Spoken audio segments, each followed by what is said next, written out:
ذرائع نے اس بات کی تصدیق کی ہے کہ پی ٹی آئی کی طرف سے 4 لوگ اس ملاقات میں شریک ہوئے، جن میں سے 2 سیاسی شخصیات ہیں اور 2 قانونی شخصیات شریک ہوئی ہیں۔ لندن میں جو مسلم لیگ نون کو کور کرنے والے جو ہمارے 2 صحافی ہیں جو ہر ٹائم وہاں پر موجود ہوتے ہیں، ان سے میں نے پوچھا کہ آپ کے پاس کیا اطلاع ہے، کیوں اچانک شہباز شریف صاحب کو لوٹنا پڑا، واپس گئے؟ تو انہوں نے جو بتایا،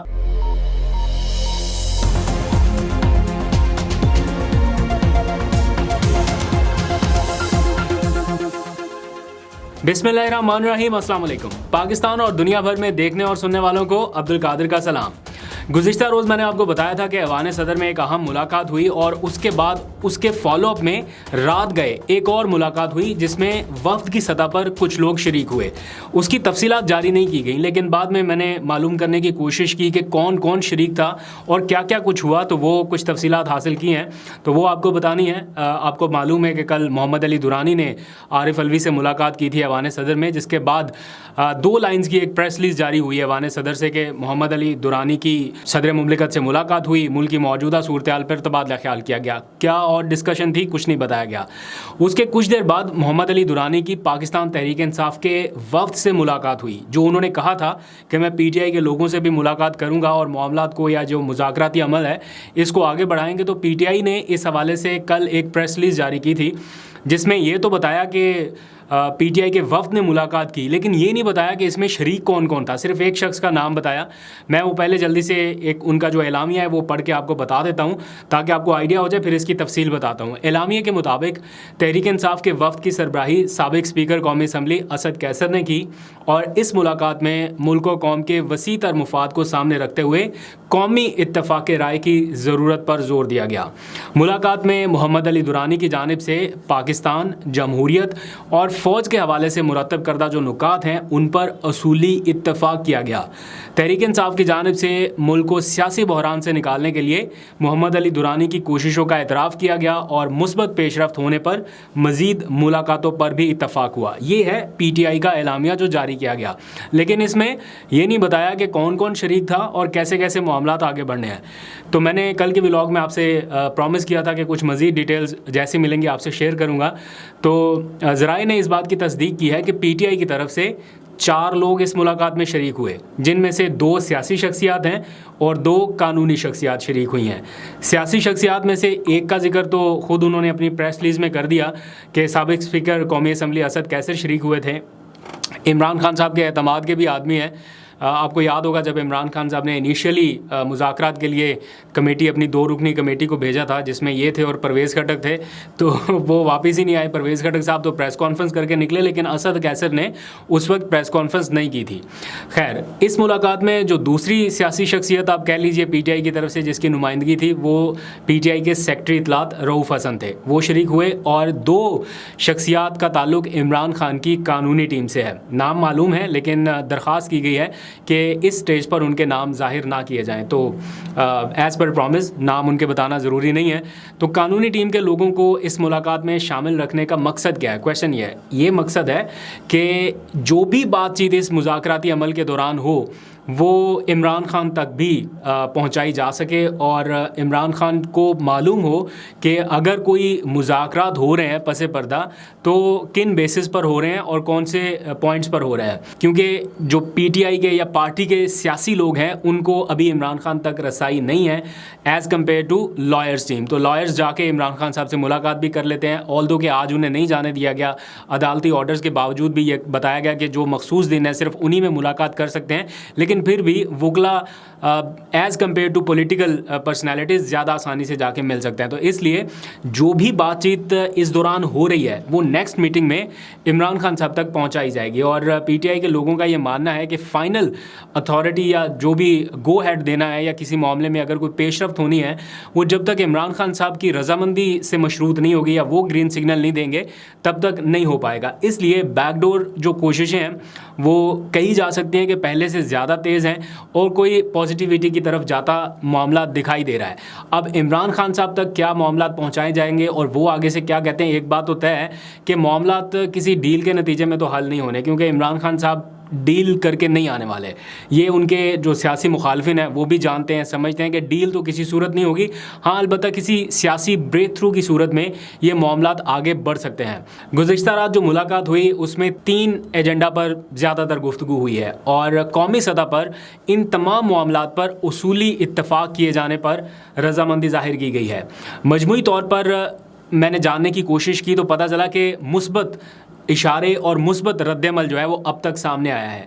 پھر میں نے یہ بھی معلوم کرنے کی کوشش کی کہ کیا محمد علی دورانی کو دوسرے فریق کی طرف سے بھی حمایت حاصل ہے یا کوئی گرین سگنل ہے, کیونکہ ابھی تک باقاعدہ اونرشپ نہیں ہمیں نظر آئی ابھی تک کہ جناب ان کو باقاعدہ مینڈیٹ دیا گیا ہے.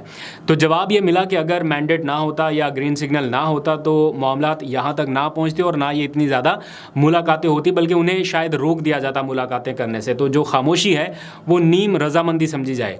اور جب محمد علی دورانی سے اس بارے میں سوال ہوا تھا تو ان کا بھی یہی کہنا تھا کہ خاموشی کو نیم رضامندی سمجھا جائے.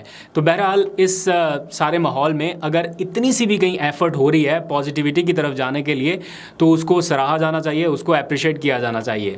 پی ٹی آئی کو اس وقت ضرورت ہے عمران خان صاحب کی فوری رہائی کی, اور یہ رہائی اسی قسم کے کسی سیاسی بریک تھرو کی صورت میں ہو سکتی ہے, ورنہ اگر قانونی معاملات میں الجھے رہے تو پھر 180 کیسز ہیں, اور ایک کیس سے نکلتے نکلتے کتنا ٹائم لگ رہا ہے. پہلے تو جناب وہ کیس ہی ٹیک اپ نہیں ہوتا جلدی, تاریخ ہی نہیں جلدی ملتی, پھر مل جائے تو لمبی لمبی سماعتیں, اور پھر اگر فیصلہ محفوظ ہو جائے تو فیصلہ سنایا ہی نہیں جا پا رہا, تو فیصلہ کہیں محفوظ ہی کر دیا گیا.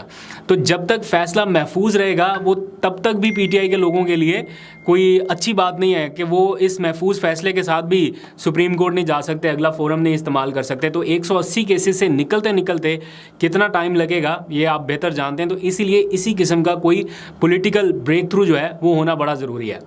خیر, یہ سیاسی معاملات صرف پاکستان میں ہی نہیں چل رہے, تھوڑے سے معاملات لندن کی طرف بھی جا رہے ہیں, ہواؤں کا رخ اس طرف بھی ہے. تو لندن میں اس وقت جب میں آپ سے بات کر رہا ہوں, میں نے تھوڑی دیر پہلے چیک کیا تو نون لیگ کے سینئر رہنماؤں کا ایک اہم مشاورتی اجلاس شروع ہو چکا تھا, جو اب تک شاید ختم ہو چکا ہوگا. نواز شریف, شہباز شریف, مریم نواز, یہ سب لوگ لندن میں بیٹھ کر پاکستان کی قسمت کے فیصلے کرنے میں مصروف ہیں. اور نواز شریف صاحب ووٹ کو عزت دو والا بیانیہ تو پہلے ہی فارغ کر چکے ہیں عمران خان کی حکومت گھر بھیج کے, تو اب پھر سے انقلابی بننے کی ایک کوشش یا ان کا ایک نعرہ جو ہے وہ انہوں نے بلند کر دیا ہے.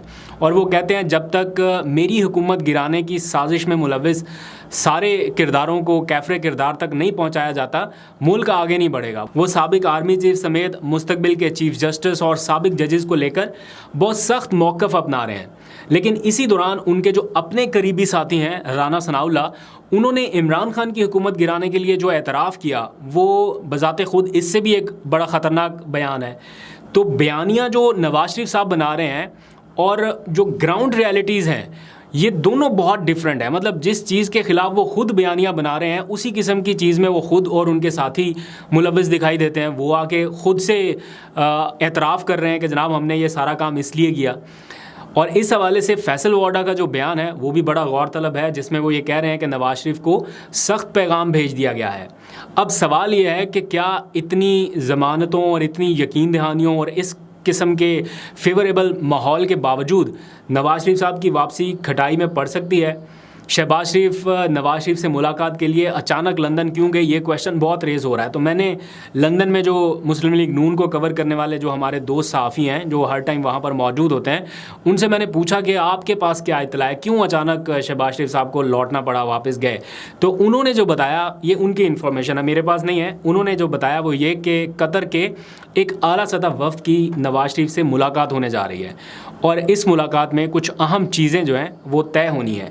اس لیے نواز شریف صاحب نے شہباز شریف کو فوراً واپس بلایا کہ وہ آئیں اور ان ملاقاتوں کا حصہ بن سکے, تاکہ جو معاملات آگے بڑھانے ہیں ان میں وہ بھی اپنی انپٹ دے سکیں.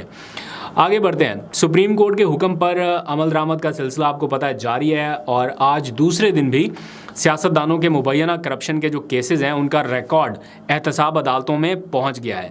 بہت سے سیاستدانوں کو انتخابات سے پہلے اس کڑے احتساب کے پل سے گزرنا پڑ سکتا ہے. اور اطلاع یہ بھی ہے کہ چیئرمین نیب نے تفتیش کے لیے کچھ اہم تعیناتیاں کرنے کے لیے بھی کام تیز کر دیا. انہوں نے کچھ خط و کتابت بھی کی ہے اور اس سلسلے میں سیاستدانوں کی طلبیوں کا آغاز ہو چکا ہے. 2 سابق وزراء اعظم کو سمن جاری ہو چکے ہیں کہ آئیں جناب, آپ کے کیسز کھل گئے ہیں اور آ کے اپنا بیانات ریکارڈ کرائیں یا تفتیش کا حصہ بنیں. تو اور بہت سارے لوگوں کی باری آنے والی ہے. آج پرویز الہی پیش ہوئے عدالت میں, تو انہوں نے کہا کہ سیاستدانوں کو مشورہ ہے جس نے بھی الیکشن لڑنا ہے وہ اپنی اپنی حفاظتی ضمانت کرا کے رکھے, کیونکہ کوئی پتہ نہیں ہے, کسی بھی ٹائم جناب گرفتاری جو ہے وہ ہو سکتی ہے.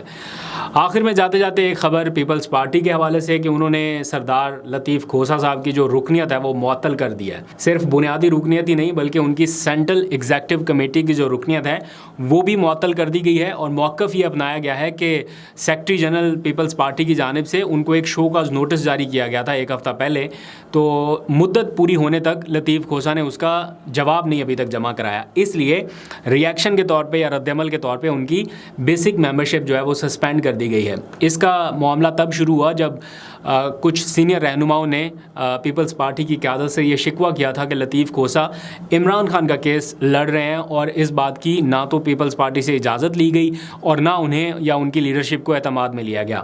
تو لطیف کھوسہ کے حوالے سے عمران خان پہلے بھی یہ بیان دے چکے تھے کہ وہ انہیں اپنی پارٹی میں لینا چاہتے ہیں. تو اس سے پہلے کہ لطیف کھوسہ صاحب ان کی پارٹی کو جوائن کریں یا اس طرح کا کوئی اسٹیٹمنٹ ان کی طرف سے سامنے آئے, تو ان کی بنیادی رکنیت ہی معطل کر دی گئی ہے, کیونکہ انہوں نے شوکاز نوٹس کا جواب دینا ہی ضروری نہیں سمجھا. تو آپ کو کیا لگتا ہے کہ لطیف کھوسہ کو اب پی ٹی آئی شامل کر لینی چاہیے, وہ بھی ان حالات میں جب پی ٹی آئی میں جو موجود لوگ ہیں وہ بھی منظر عام پہ نہیں آ رہے یا نظر آ رہے؟ تو عمران خان کے لیے ان کی پی ٹی آئی میں شمولیت کس حد تک فائدہ مند ثابت ہو سکتی ہے؟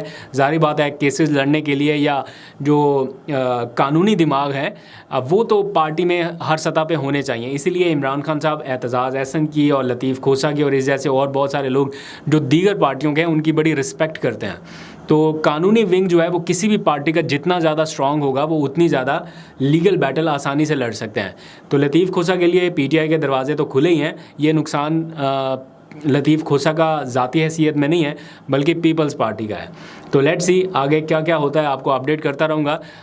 امید اچھی کی رکھیں کیونکہ ہواؤں میں فضاؤں میں کچھ اچھی خبریں جو ہیں وہ فلوٹ کرتی دکھائی دے رہی ہیں کہ آنے والے دنوں میں کوئی بریک تھرو ہو سکتا ہے. آپ بھی دعا کیجئے پاکستان کے لیے, اللہ تعالیٰ بہتری فرمائے. اب تک کے لیے اتنا ہی. اپنا اور اپنے پیاروں کا بہت سا خیال رکھیے. اللہ حافظ.